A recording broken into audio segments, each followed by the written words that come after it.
नमानी एकादशी या निर्जला एकादशी का व्रत क्या है, इसकी विधि क्या है, इसका महत्व और क्यों अकेले निर्जला एकादशी का व्रत करने से आप ले सकते हैं साल भर की 24 एकादशियों के व्रत का फल।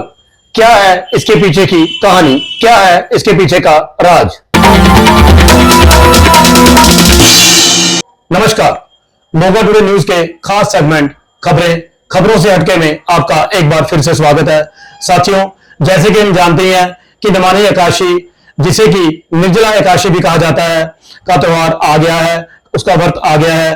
तो हमारे साथ इस समय पाठशाला से जो पंडित पवन गौतम जी मौजूद हैं, उनके साथ बात करते हैं कि इस व्रत को करने की क्या विधि है और इसका क्या महत्व है। जी पंडित जी, सबसे पहले तो आपका स्वागत है जी मोगा टुडे न्यूज में। धन्यवाद। आपके दर्शकों का भी बहुत बहुत धन्यवाद, जो आपके चैनल के साथ जुड़ करके अपना बहुमूल्य समय दे करके और आपके दिए हुए ज्ञान के द्वारा आपके किए गए प्रयास की सराहना करते हुए आपके साथ जुड़े हुए हैं। सभी को जय श्री राम। एकादशी के व्रत के विषय में आपने जो प्रश्न किया है, ये बहुत ही श्रेष्ठ और उत्तम प्रश्न हम ऐसे कहेंगे, क्योंकि एकादशी का व्रत वैसे तो हम सारे साल में 24 एकादशियां आती हैं, और जब ये मल मास आता है या जिसको हम लौंग का महीना कह देते हैं, जब वो मास आ जाता है एक, तो उस समय 26 एकादशियां हो जाती हैं। तो ये प्रसंग आता है कि महाभारत के अंदर और अन्य ग्रंथों में भी आता है कि सभी पांडव लोग एकादशी का व्रत किया करते थे, लेकिन वो भीमसेन अपने बहुत ज्यादा उनको भूख परेशान करती थी, जठराग्नि जो उनकी है वो बहुत तेज थी, इस वजह से वो व्रत नहीं कर पाते थे। तो एक दिन सभी लोग उसको मिलकर के भीमसेन जी को कहने लगे कि भैया तुम ये व्रत नहीं कर रहे हो, तुम्हें इसका बहुत दंड दुख भोगना पड़ेगा, तुम्हें नरक में जाना पड़ेगा, ऐसा ऐसा होगा। तो भीष्म जी से, गुरु व्यास जी से, अन्य विद्वानों से एक दिन बैठे हुए भीमसेन जी ने ये सवाल पूछ लिया, महाराज सभी मेरे भाई बंधु द्रौपदी ये सभी लोग मिलकर के भगवान का व्रत करते हैं एकादशी का, और मुझे भी व्रत करने के लिए कह रहे हैं, लेकिन मैं भूख प्यास सहन नहीं कर पाता, इसलिए आप मुझे कोई सरल उपाय बताएं कि जैसे ये मेरे को डरा रहे हैं कि तुम्हें नरकों में जाना पड़ेगा, तुम्हें ऐसा वहां पे दुख भोगना पड़ेगा, ताकि मैं उन दुखों से बच सकूं, ऐसा कोई सरल उपाय हो तो मुझे बताएं। तो इस पर बाबा वेद व्यास जी ने भीमसेन जी से कहा था कि भीमसेन, अगर तुम सारा साल यानी कि 24 एकादशियों का व्रत नहीं कर सकते, तो एकमात्र ज्येष्ठ महीने में शुक्ल पक्ष की जो आने वाली एकादशी है, उसको आप निर्जल रह करके, बिना अन्न के बिना जल के और व्रत करो, और तुम्हें 24 एकादशियों का जो फल है वो स्वयं मिल जाएगा, इसमें और कुछ करने की जरूरत नहीं है। तो भीमसेन जी ने पूछा कि महाराज हाँ ठीक है, मैं एक व्रत तो कर सकता हूं, पर इसका नियम, इसकी विधि क्या है जी? तो उसमें बताया गया कि इस दिन प्रातः काल पहले स्नान वगैरह करके अपना संकल्प लेना चाहिए हाथ में जल की, प्रभु मैं आपका ये आज का व्रत कर रहा हूं और आपके निमित्त मैं आज का सारा दिन व्यतीत करूंगा, आपका भजन करते हुए, पूजन करते हुए, अन्न जल ग्रहण नहीं करूंगा, और आप मेरे को शक्ति प्रदान करें। सबसे पहले तो प्रार्थना ये करनी चाहिए, संकल्प करना चाहिए। उसके बाद में शुद्धि से भगवान का पूजन करना चाहिए, और भगवान का जो पूजन है ना, अलग अलग नामों से भगवान का पूजन किया जाता है। ये एकादशियों के जितने व्रत हैं सारे भगवान विष्णु जी से संबंधित हैं, और विष्णु जी के जितने भी हम रूप हैं, कभी उनका वामन रूप है, कभी उनका गदाधर रूप है, कभी उनका शंख चक्र गदाधारी, कभी विष्णु रूप है, और इस एकादशी में जल शायन किए हुए आपने कई बार देखा होगा, भगवान जी की मूर्ति है ना, वो जल के अंदर सागर में शयन कर रहे हैं, मां लक्ष्मी उनके चरण की सेवा कर रही है।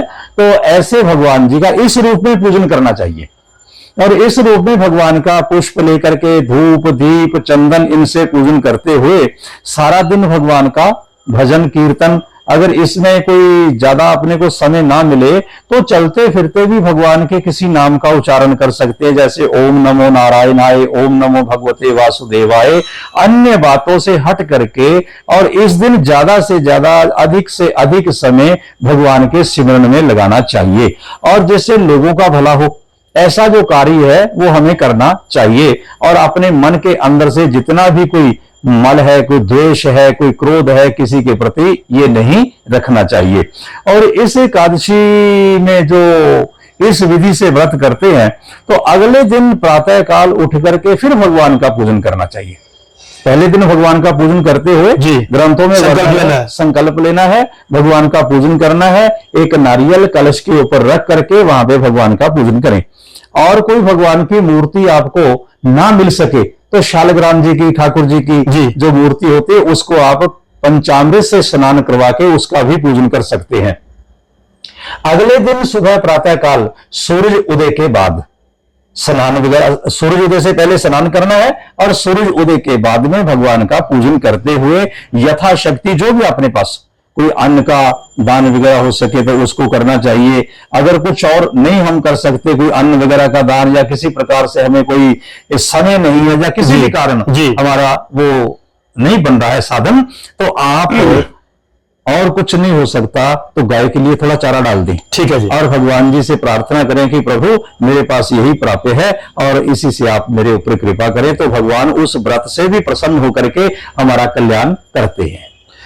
तो पंडित जी, जैसे आपने बताया कि जैसे अलग अलग जो हमारे हिंदू धर्म में व्रत है, त्योहार है, तो उसके अलग अलग मैं कहूँगा उसका फल है। तो ये भगवान विष्णु से जैसे जुड़ा हुई एकादशी का जो व्रत है, तो इसमें क्या जो व्रत करता है उसे क्या फल मिलता है? उसको देखो जी, वैसे तो व्रतों के लिए एक होता है निष्काम और एक होता है साकाम। साकाम का मतलब ये होता है कि हम किसी कामना को लेकर के व्रत कर रहे हैं।